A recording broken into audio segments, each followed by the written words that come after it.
Insiden kecelakaan kereta rel listrik relasi Bekasi Cikarang tertemper mobil dan ditabrak kereta api Argo Bromo Anggrek relasi Jakarta Surabaya dengan kecepatan 110 km per jam pada Senin 27 April 2026 menyisakan haru. Salah satu penumpang KRL Endang Kuswati 40 tahun ditemukan selamat setelah berjam-jam terhimpit material kereta di gerbong wanita bersama jenazah penumpang lain. Sempat dievakuasi langsung oleh kerabatnya Mahfud, Endang kini menjalani perawatan.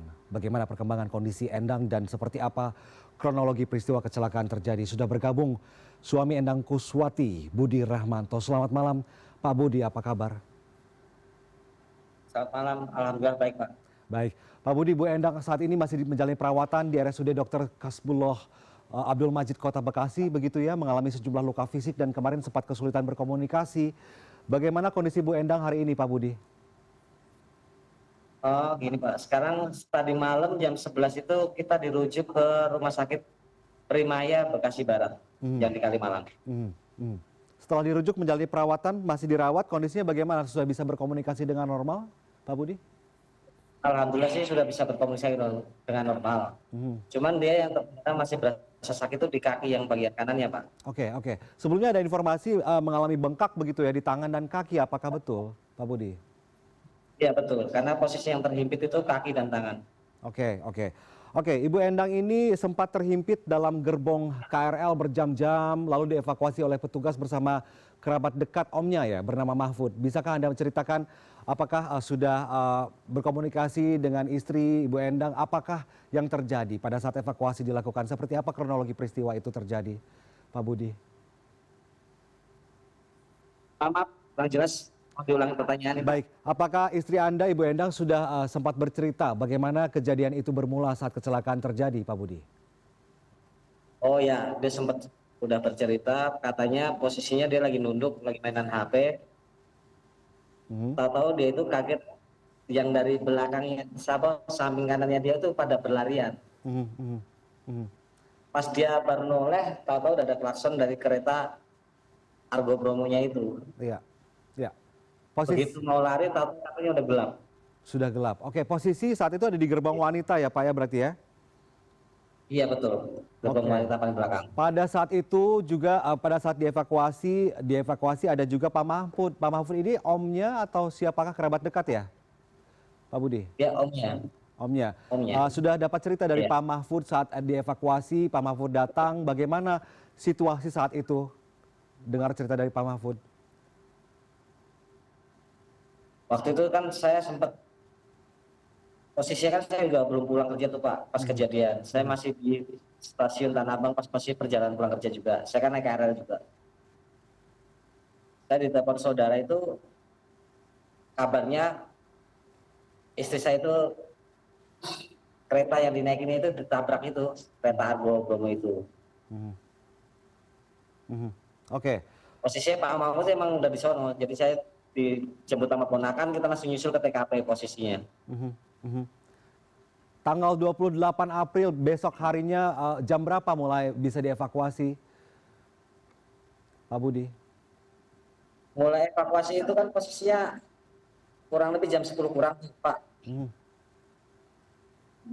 Ya. Dan istri saya kan posisinya emang paling belakang terhimpitnya. Oke. Pada saat dievakuasi mendengar cerita dari Ibu Endang atau dari Pak Mahfud, bagaimana kondisinya saat itu? Seberapa parah himpitan dari material kereta dengan jenazah Ya korban kondisinya sih saya lihat udah lemas dia. Katanya sih kondisinya udah lemas.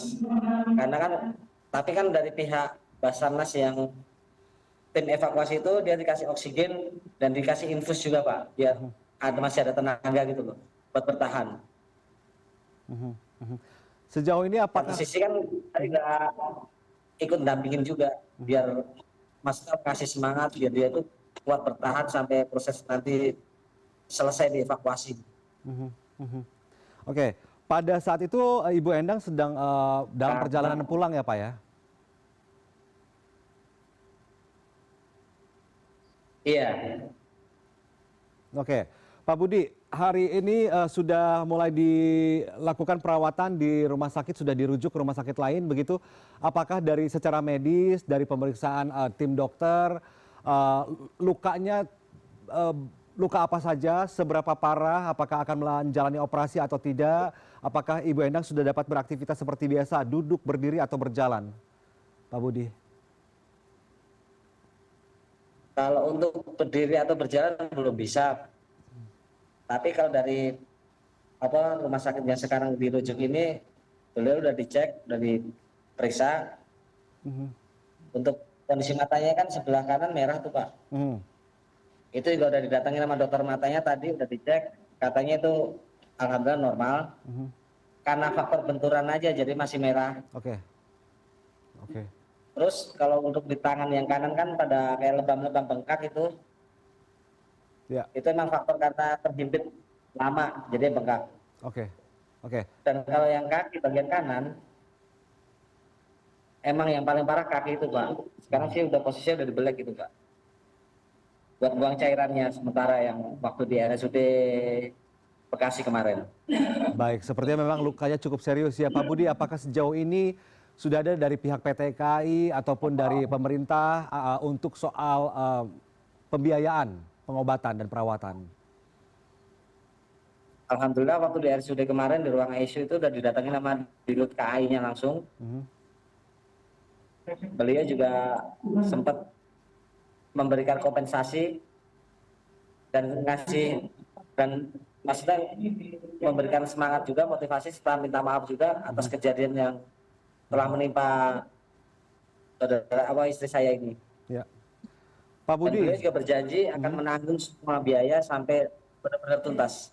Oke, Pak Budi, kalau misalkan tadi saat kejadian Ibu Endang sempat bercerita tidak dalam posisi duduk atau berdiri? Karena kita tahu KRL di jam-jam sibuk ini pasti akan penuh begitu ya, padat penumpang. Dia pas posisi duduk Pak. Duduk. Iya, tapi posisi duduk, habis itu kan dia mau lari. Pas mau lari itu, tahu-tahu itu udah gelap katanya, dan tahu-tahu dia udah tertindih. Ya, itu bukan ada orang, ya besi gitu kata dia. Ya, ya. Pak Budi, sehari-hari memang Ibu Endang ini menggunakan moda transportasi KRL ya untuk bepergian. Jadi naik KRL kalau mau kerja, mau pulang begitu ya, Pak Budi? Iya, betul. Oke, sempat Tiap bertanya hari masih kepada pakai KRL.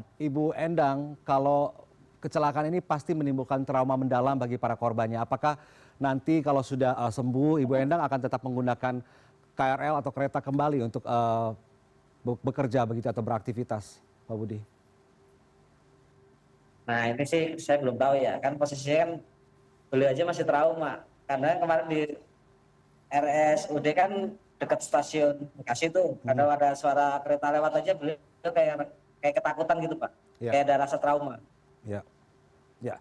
Ada jeda pada saat kereta ini mulai mengalami kecelakaan. Yang pertama tertemper mobil begitu ya. Kemudian tak lama ada kereta Argo Bromo dari belakangnya yang tepat sekali menabrak gerbong wanita. Berarti pada saat itu ada jeda berapa lama sejak kereta itu berhenti? Apakah Anda mendapatkan informasi tentang itu dari istri Anda, Ibu Endang, Pak Budi?